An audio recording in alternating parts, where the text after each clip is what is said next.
Hosanna healing is a continuous process. Yes. Someone of traumatic experiences, even as myself, I am always in therapy, not always with a therapist, Mhm. but I'm in therapy. Yes. And if that means I've learned to find that space where I can let go, open up, breathe, or even scream, cry, or yell, whatever that space is, then when Hosanna say you don't have to heal alone, we are a type of organization that when you say, I'm having one of those low lows and I'm going to the beach, we'll go with you.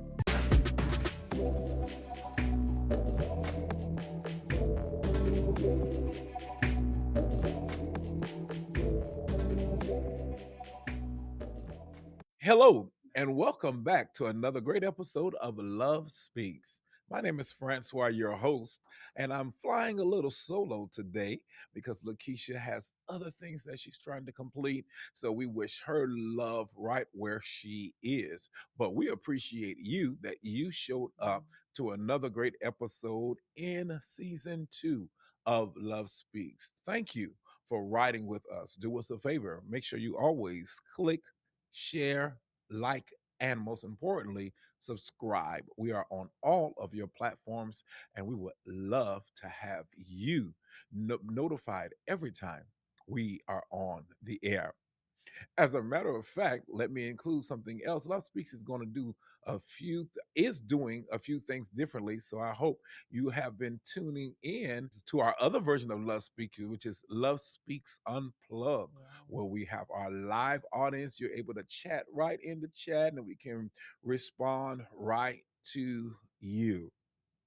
Well, on today's episode, I start off thinking about I'm kind of a whimsical type of individual. I love music. I love musicals. I love fantasy. I also I like a little cartoon every now and then. Being a father of two, I like to monitor what my children are doing, and in one cartoon, which is Trolls, there was one particular character on Trolls that was not like the other. I'm Mm, somewhat from my Sesame Street days when one of these things are not like the other. And this particular character was named Cooper. Cooper looked way different from all the other trolls he was with. However, when World Tour came out, which is another episode of the movie's Troll, Cooper discovered, even though he was by himself, the only one, like there was none other like him, he discovered there was a whole world of trolls that looked exactly like him. I'm saying all of that to say that all of us have very unique things in our yes. lives.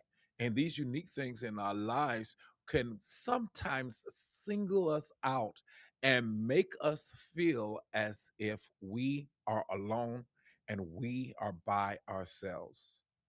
This show comes to you today to remind you, whoever you are, wherever you are, that you are not alone. Today, I'm very, very excited to have first time on Love Speaks our very, very special guest, Miss Angine. She is the CEO of Hosanna for Youth. Welcome, Ah, Angine. that was awesome. It's Angine, not Cooper, but I'm Cooper. Oh my goodness. Thank you for having me. Thank you for coming and saying yes. So you say you're Angine, but you are Cooper, but your name It's isn't Cooper Cooper, because correct. you're one that have hung around others Yes. that you felt like I'm not like the rest of you guys. Yes. But Yes. then you found your tribe. Tell me, what is Hosanna for Youth? Hosanna for Youth is a nonprofit organization that I started back in 2007 in Broward County. Now, I am going to plug something real quick before I go on. We've been in Miami Dade at our Miami Dade location for 2.5 years. So, since 2007, I started Hosanna on the whims of my personal journey, my personal story. Mhm. Hosanna provides programs and services to any age that has been impacted by incest, molestation, rape, human trafficking, and domestic violence. I like to tell people, they say, well, Hosanna for youth. Why do you say any age? It says for youth. It's the inner youth inside of you. So, Mm. a lot of persons who have been impacted by familial sexual abuse, usually they suffer in silence. Having that conversation at home about what happened or someone's touching you and everything is a bit taboo in our culture. I'm going to Absolutely. say that.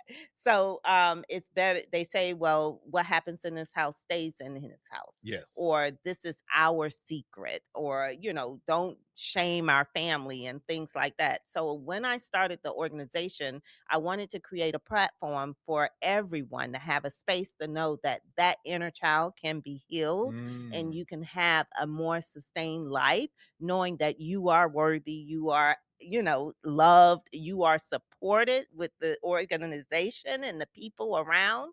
It's just a whole different feel when you can say out loud, somebody touched me. Yeah. Yeah. And growing up in the church, we used to sing the song "Somebody Touch Me." And it must have been the hand of the Lord. But we ain't talking about the hand of the No, no, Lord. no, We're no. talking about the hand of those who should have been trusted. I agree. And just to piggyback off of that, so you understand, it's always someone we trust, Hmm. taught to love, or has access to us. Yeah.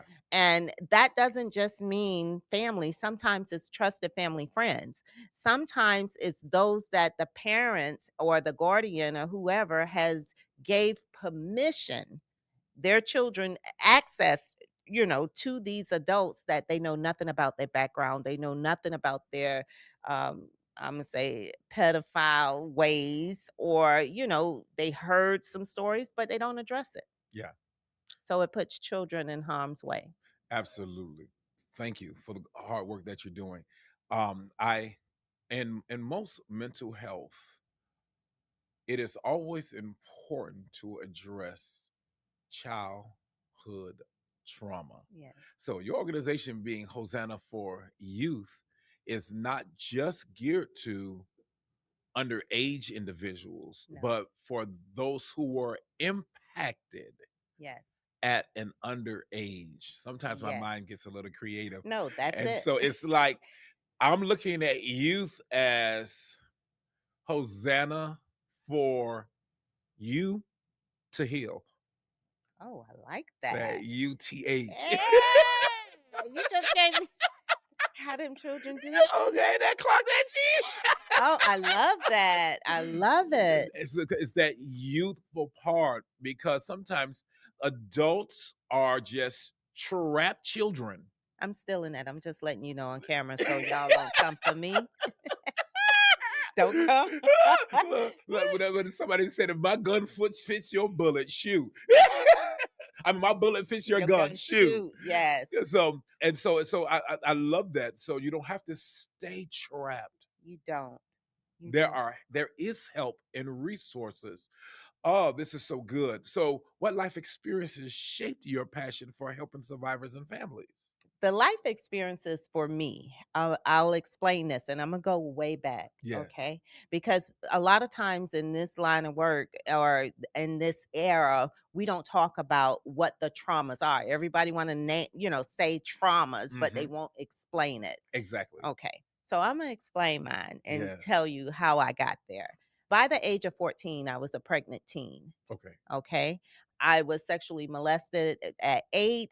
I was raped by a family friend at 12. And here I am pregnant at 14. So I'm overly sexualized. Okay. So 14, I'm pregnant. By the time 17, I'm pregnant again. Hmm. Okay. Dropped out of high school and was like, I don't know what I'm going to do with myself. Started sleeping on benches, this person house, that person house. anyone just not to be home. I was more focused on this my baby, and I finally got somebody that could love me, right? Yeah. Go through that whole situation and was in the streets and did everything that I had to do to eat, live, survive at 17, okay? Yes. And decided I was going to go back to school. I went back to school, and it was a school at the time called Siegel Okay. Alternative High School in Broward County, and they're actually getting ready to close. They're one of the schools that the county is closing. I'm not happy about it, but Wow. yeah. So, Siegel Alternative High School is where I end up going. I was able to graduate on time with my class, 1988, and I was like, okay, what am I going to do after this? I wanted to go to the Army, but because of the relationship with my mother, she would not allow me to sign the baby over to her. So I was trying to insist, you gonna get the check. No, Exactly. she ain't want nothing to do with the baby or me. So I end up going to Ohio to her brother's house, and I end up going to college. Well, one thing about trauma, if you don't address it, it's going to show up over and over again. I made it all the way to Ohio and was doing exactly the same thing I was doing in Broward County, Miami-Dade County. Wow. Doing I got with the same crowd. I was doing the same thing. I was in the streets, At that time, I tell people, I said I wasn't trafficked by the definition of trafficking today. Yes. I was a drug mule. I trafficked. I drove the cars. I was a minor. If you go to jail, you go to DJJ, that kind of thing. So that's who I was. I was trying to survive any which way I could. Yes. So once I got to Ohio, I was back on that same path that it had done got a little out of control, and me not knowing the area and the people, I got scared and I came back home. When I came back home, it's back to the drawing board. Now, my family life wasn't as I'll say wasn't as bad because I was living with my grandmother, and then my dad, and then it was like he got married and that just went downhill. So I said, well, I got to figure this out. I remember one day, I don't know the name of her church, but her name is Pastor Payne. She Okay. has a church in at the time it was Carvil Ranches. And I had been stripping, doing all of this, and I walked in her church with these high heels and I was high as all outdoors, I'm gonna be honest. Yes. And I walked in and doing her service, and she was up on the pulpit preaching, and everybody in the church turned around like, what is she doing here? Yeah. And I say, I'm tired of walking in these shoes. That's all I could say. She said, don't touch her. Yes. That lady stopped her church, escorted me down the aisle, got a basin of water and put it out in the front of her pulpit. Yeah. Got down on her knees and washed my feet as she prayed. Now, I use that to say everything afterwards. She washed my feet. She prayed over me, everything like that. I walked out that church. I never been back to her church. Yes. I always remember her. Yes. Because after that, things didn't immediately get better. I went through a whole lot in the process of that, but I end up filling out. I was on food stamps, welfare, everything you can possibly I've done. Yes. But I filled out an ad. It was help wanted, right? I don't know what it was about, whatever. I called this place and I said, I'm interested in the position. I didn't even have a car. Wow. I'm catching a city bus. Yes. So I was, yes. Exactly. So I take the city bus to this interview, and it was at the Port of Everglades, and it was for Steve Madden Shoes. The bus system didn't go inside the Port of Everglades. They let you off on State Road on Federal Highway, and you got to walk your way in there because it was no inner traffic because of the guard gate. So I walked in, and when the lady looked at me, she said she was mortified because, honey, all I had was the short dresses and the platform heels, and I went with what I had. Exactly. But what attracted her to give me that interview was my voice. Remember that. My Yes. voice. She say you don't talk like how you look. I was like, "What?" She I say, "Listen, I need this job. Hey, I got a daughter. Life is hard. You give me a chance, I'll never be late. I ain't even have a car. Just give me a chance." She gave me a chance. I stayed with Steve Madden for 8 years before he went to prison. Okay. And when he went to prison, it was because everyone he had hired, he had given stock inside his company to make the trade. Yeah. So that's like some kind of embezzlement type of Exactly. thing or whatever. Exactly. So, but when he gave us the stock, as you and I were speaking prior to going public with this interview, um, we don't know enough about stocks and investments Exactly. and all of that. And I had like over 200 and something shares of stock, and I took the time to go off of somebody else's guidance saying the Lord said, sell them today. And we all sold our stock. Well, I used that money to purchase my first home. Yeah. Wow. So it changed my life. But Yes. the year 2006, my dad died, which was my cheerleader, which was my heart, which was Yeah. my protector, my Yeah. guider, my best friend. And when he died, it took me back into a deep, Yeah. deep, deep, deep Yes. cycle of mental. I was just, I lost it. And in the midst of that, I had never heard of therapy. They say you better go to church, Exactly. but they never talked about Therapy. therapy or mental health in the Yes. capacity that you're grieving Hmm. your past, because every time you go through a traumatic That's experience, right. it goes all the way back there, and all of that other stuff is showing up. So I'm grieving my dad, but I'm remembering being molested Yes. at 8, or I'm remembering being fondled, or Mm. I'm remembering all this other stuff. And someone that I had met had mentioned, you need to see a therapist. So I go and I see this therapist, which was like, you didn't look like me. You understood from your textbook, but you're not relating Yeah. Yeah. with me because my story is making you grimace every time I say something in detail of Exactly. what happened to me. So I'm sitting there and I'm like, why is she making me feel alienated like I'm Cooper? Exactly.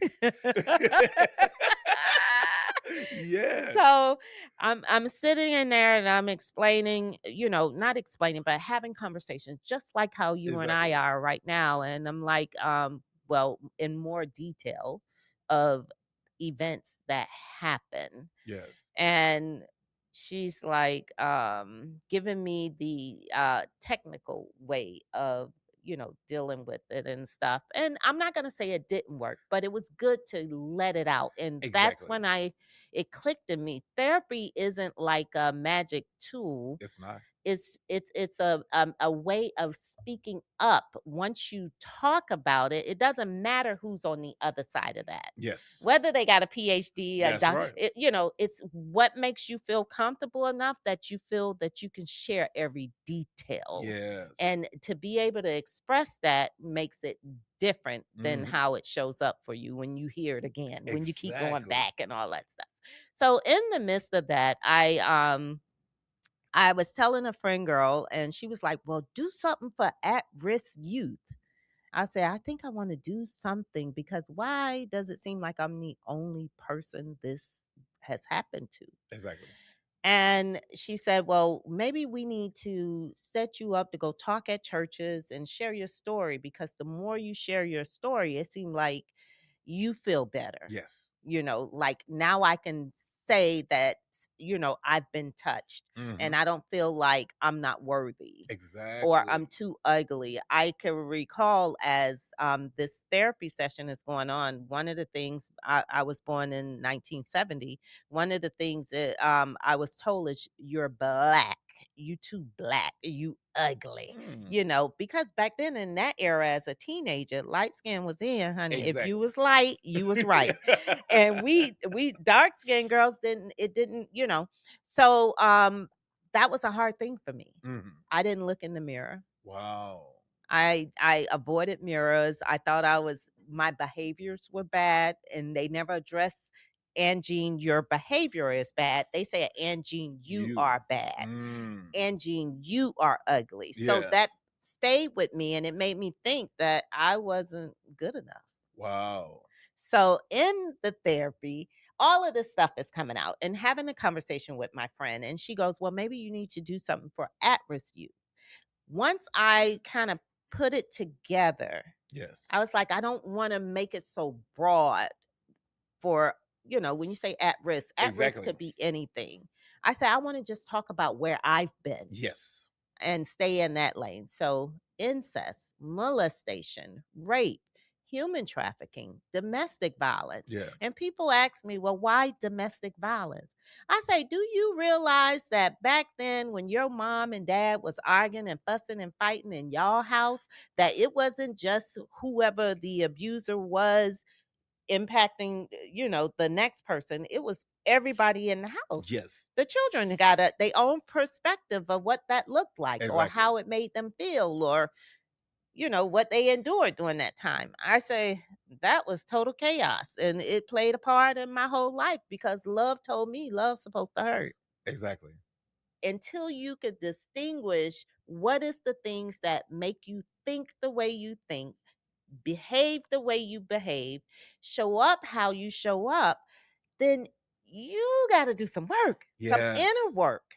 And that's what Hosanna is. That's Mhm. what the journey of my experiences brought us right here. Because as I began to speak out, like she advised, and I was going to churches and to schools and anybody that'll let me talk, because you can see I don't like to shut up.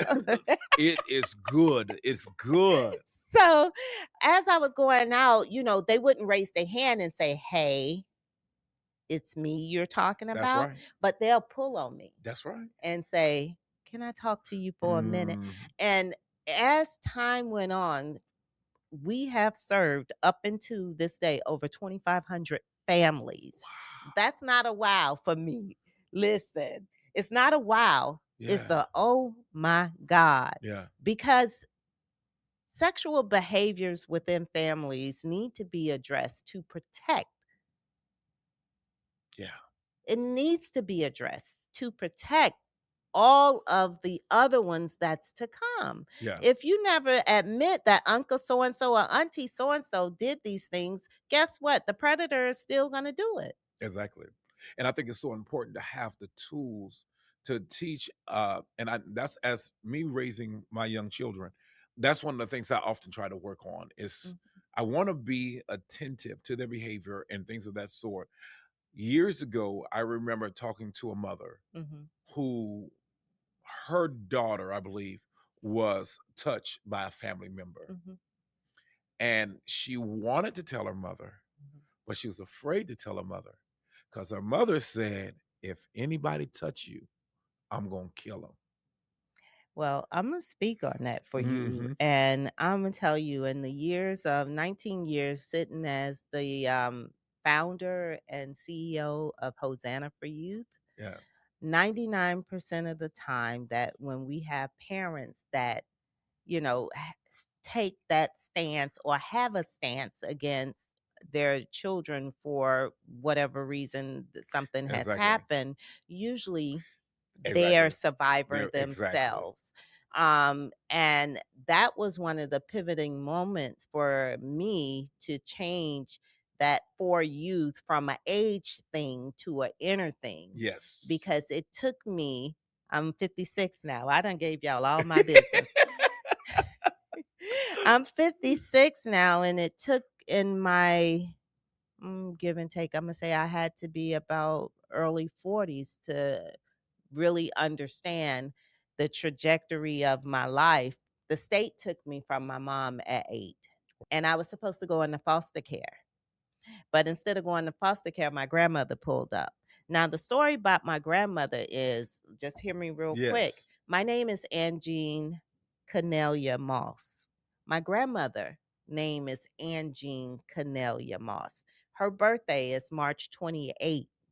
I was born on March 28th. Wow. Now she becomes like this how you say inspiration in this story because of the simple fact that she came and got me from the school when they realized I was being physically abused by Yes. my mother.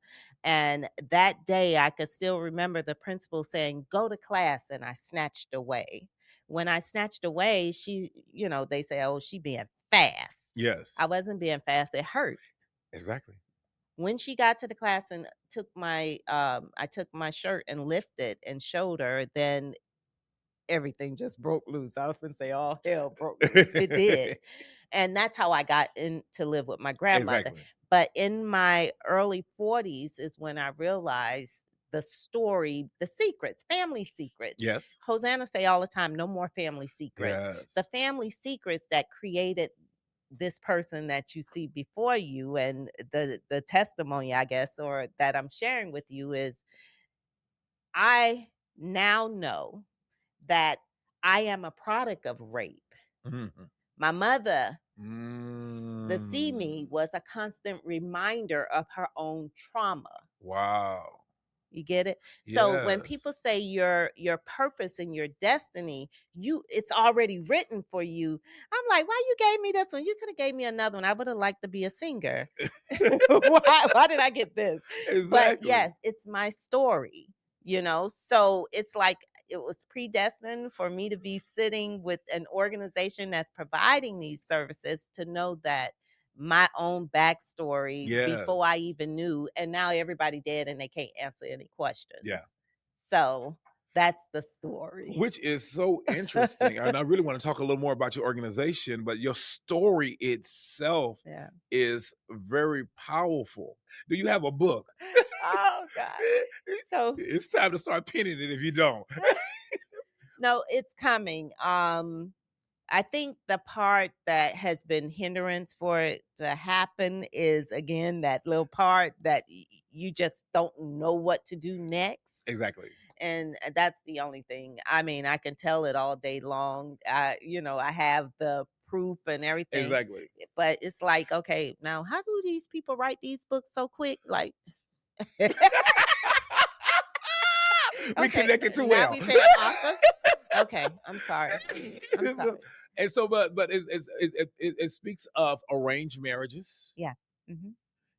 which is in a sense tribal. Mhm.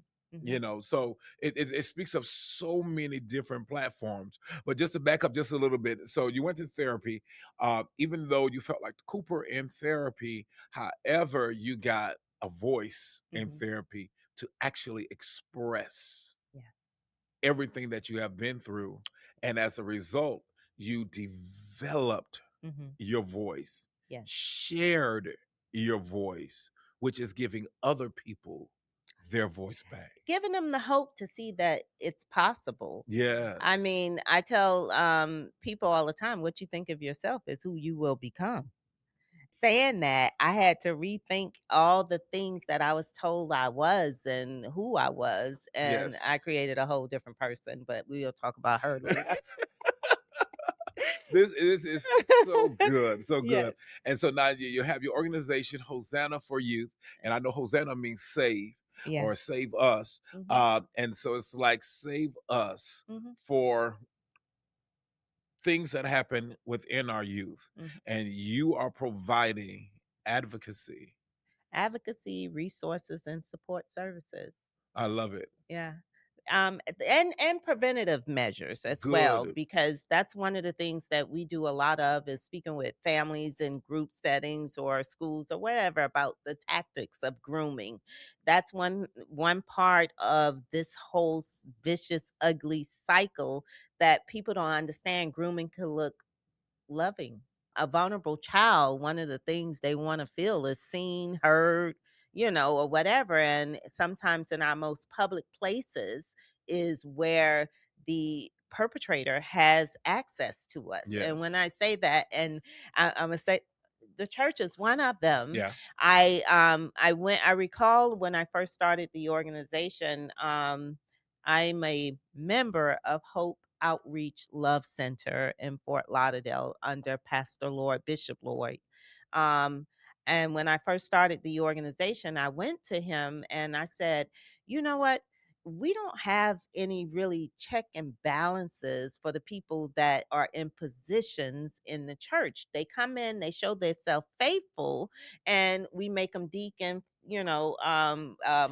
Ministers minister, all these everything. things, which me being say in my at the time, if I'm in my 20s and I have this little kid and I'm coming in and I don't know nothing, and I think that when I enter the house of the Lord, everybody's saved and these are Hmm. good people, I entrust my child into that, Atmosphere. atmosphere, and then something happens. Yes. I say, we need some type of something to know whatever.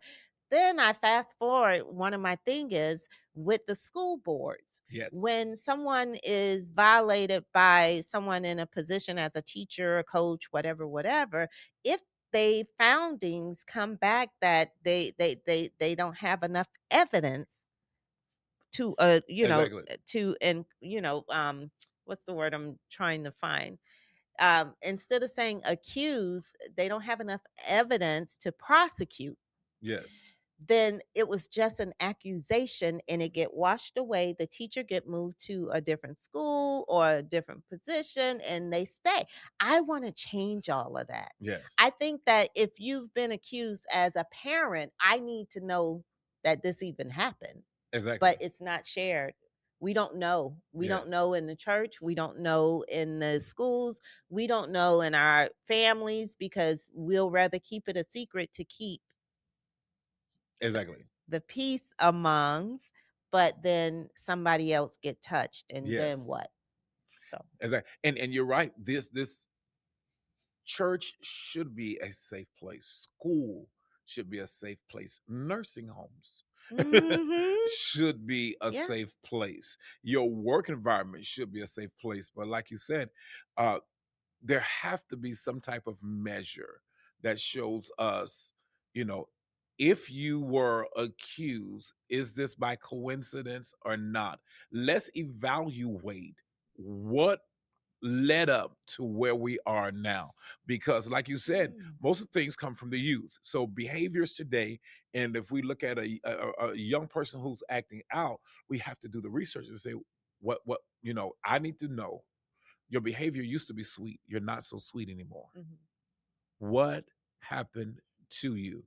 And so the same thing when it comes down to these individuals, that if that thing can be named among you, we need to see what led up to this. Right. I think we need to be a little bit more forthcoming with information. If you can put on a piece of paper in black and white that he was accused, Hmm. then you should be able to say, Angie Moss was accused. You should be able to share that information Exactly. and let me see how I would like to entrust my kids Hmm. around Angie Moss. You know what I'm Exactly. saying?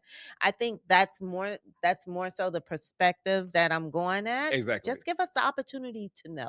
You're right. So we have to have safeguards in places that should be safe. Hmm. And Hosanna for Youth is one. Oh yes, most definitely. Let me tell you, Hosanna for Youth is a safe place, non-judgmental space. Yes. And it's not just the space for the victim, but it's for the entire family. Yes. Because once we get the victim or the survivor, we like to call them, to a good space with themselves, then we have to bridge that over to their family members, whether it's their mother, their brothers, their sisters, so that they can relate better. Exactly. And once you get that unit going better, then you did something for the community because Yes. now they're existing differently in your community and may show up differently.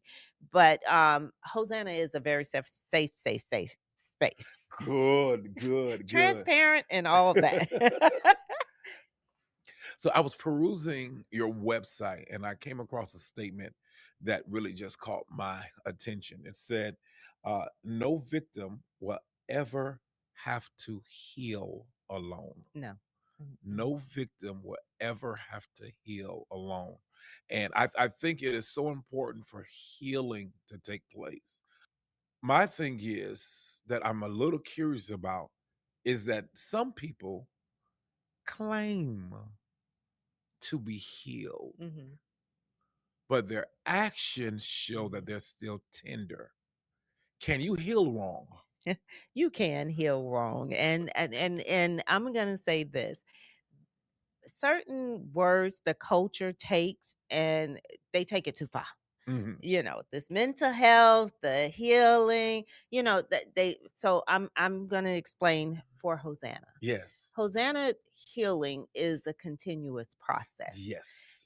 Someone of traumatic experiences, even as myself, I am always in therapy, not always with a therapist, Mhm. but I'm in therapy. Yes. And if that means I've learned to find that space where I can let go, open up, breathe, or even scream, cry, or yell, whatever that space is, then when Hosanna say you don't have to heal alone, we are a type of organization that when you say, I'm having one of those low lows and I'm going to the beach, we'll go with you. Or Yes. when you say, I'm having a low low and me and my therapist are not connecting and I need to get with another, we're going to find you just what you need. Yes. Every person that has came through Hosanna, none of that, they may have the same type of story or similar traumas because we stay in our lane. We don't do all rapes. Yes. We don't do all Exactly. It's our thing. That number 4 is representing the 4 walls of your house. We deal with what's in house. So in the process of saying that you won't be healing alone, every person that comes through story may be similar, but the situations may be different. Exactly. You know what I'm saying? They might be addicted to drugs, or they might be pregnant at the time, or they may be going through a situation where they're homeless. Yes. Whatever those situations are, our team at Hosanna for Youth, we kind of curate and cultivate what it is that you need to help you at that time and continuously be there for you. Now, I'm not going to tell you no lies up here cuz we not finna hold your hand cuz we're not a magic wand and we not saying that Hosanna for Youth could change Exactly. your life, make your life, you know, better Mhm. instantly. The biggest part is that Yes. when we say you in that youth, you got to do the work. That's right. And you got to be willing to stand up and admit and own some stuff that you don't want to own about yourself. Mhm. Because it was hard for me to own some stuff about myself, I get it. I but get I it. had to get there. Exactly. In ministry, I like to tell our congregation from time to time is that there is a difference between a miracle and a healing. A miracle and a healing. Miracles are a lot of times instantaneous. Woof, Hmm. woof, Hmm. good, Hmm. better. Healing is a It's a process. process. And it's something you have to constantly work through. And that's why I often encourage counsel. I Hmm. do encourage therapy Yeah. because my thing is like this. Having a gym membership don't make you lose weight. I love it. I love it. I love it. People are like, I don't go to therapy. Therapy don't work. Neither does a gym membership. Right.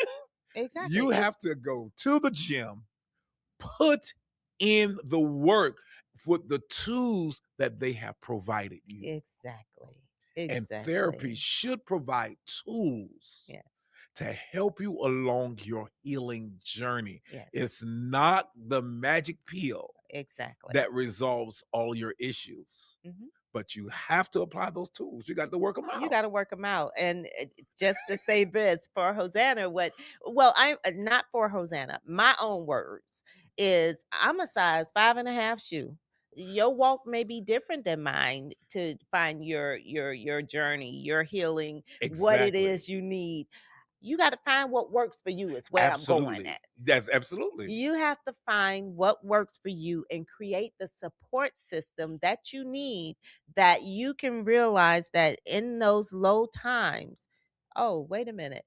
The first one on the list is Hosanna for Youth. The second one is I can call love, love, love, Love Tabernacle. love tabernacle, or however it go. But you have to create a support Exactly. system. And that's so important. So those of you who are watching this and you have been touched in these particular areas, I mean, oh, this is a good segment because Hosanna is Save Us for, you said, deals with the four walls Four of the walls home. of the home. So if home is the place you're supposed to be safe, Mm-hmm. but you were not safe, Mm-hmm. Hosanna for you, the youth in you Mm-hmm. is the place to help gather you resources. Yes. Because I love this again from your website. Mm. You all ears. Yes. So we are all ears, and we say that all the time for you to understand that's education, advocacy, resources, and support. But you know how when you're dealing with culture, black and brown Yes. coat, we do these acronyms and Mhm. we got a saying for everything. So when someone is talking to me about what they're going through, I'll be like, girl, I'm all ears. What? That's right. And it's just a cliche way of saying education, advocacy, resources, and support. And that's what we've been showing up for 19 years, I as love just it. that, for the communities, not just Broward and Miami-Dade, because we also are in Hamilton County too, Okay. which is North Florida. Wow. Yeah. You are a phenomenal guest, a great way to continue on Oh, season 2 of Love Speaks, because Love Speaks what love is, whether it is culturally, spiritually, yes. or currently. And Yes. you are currently Thank helping you. those who would normally not know how to express Mhm. the voice of what has happened to them. How can our listeners get in contact with you? So, Hosanna for Youth is on all social media platforms. So, Facebook, Instagram, YouTube, Twitter, all other platforms, as Hosanna for Youth, HOSANNA, the number 4, and youth, YOUTH. We also have our website, which is www.hosannaforyouth.org. Or if you want to pick up the phone and give us a call, you can dial 954-300-1370. And I'm not going to guarantee you would speak directly with me, but if you need and you wish, you can just say, may I please speak with Angine Moss? And I'll be honored to have a conversation with you. Awesome, beautiful. All right, now let's go to this segment that we're doing on Love Speaks, which is a little light, kind of fun, Okay. thought-provoking question. Okay. And it's the question of would you rather? Would you rather have more time or more energy? I would say more energy. Mm. I would rather have more energy because time, time kind of, you got 24 hours in a day, Yes. and I exhaust 26 every day. So I need more energy. Energy because, as I explained to you all earlier when I first came in, I'm a sun baby. I like to be outside. I have to keep my energy up. And sometimes in the field that I'm in, talking about your problems and helping you see your problems, Uh-huh. it can sometimes drain me tremendously. So I have to keep my energy up. So I would take energy over time any day. That's a good one. I was trying to ponder that one out, but I Ah, think I can agree with you. ah. Because we all have 24 hours, but Yeah. then some days, and you're right, certain as a minister, and just as me, Mhm. and within me is ministry. Within me, I feel there's comfort. I meet all type of people from different lifestyles Mhm. who just can't wait for an audience just to talk to me. And sometimes after I'm done, it's like I need Mhm. something. Mhm. I need another boost of energy because this Mhm. day is not over with. So I think I can agree with you. I Yeah. can accomplish more with my time if I had More the energy. appropriate amount of energy. That's good. Yes. All right. This is one that I'm trying to understand. Okay. Would you rather never get a cold ever again or never be stuck in traffic? Oh, now I would rather not be stuck in traffic.